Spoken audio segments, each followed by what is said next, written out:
QCY N96. May ADAS, loop recording, and G-sensor. Ito yung rear view mirror camera. Ito yung pinapatong sa rear view mirror ng sasakyan. Ito yung front camera niya. Yung lens niya, ayan. Ito yung ipapatong natin sa rear view mirror ng sasakyan. Ayan, dito natin siya ipapatong. Ito dito.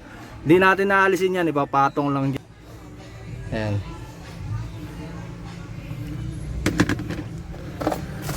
Tapos ito yung back camera. Ayan. Ito yung ililinya natin sa loob papuntang likod. Ayan yung wire na to. Tapos ito yung camera na ilalagay natin sa likod, doon sa may plate number sa likod.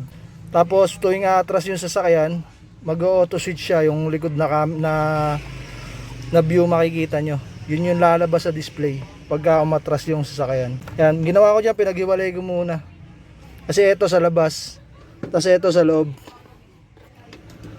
Meron siyang yung charger adapter.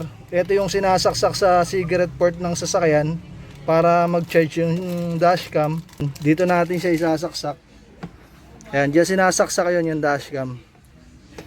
Tapos dalawang rubber clips. Tapos user manual, nandito yung specs niya. Tapos dalawang screw, tsaka yung dual adhesive tape niya. Didikit muna natin ang dual adhesive tape, tapos i-screw natin para siguradong hindi siya maalis. I-screw natin.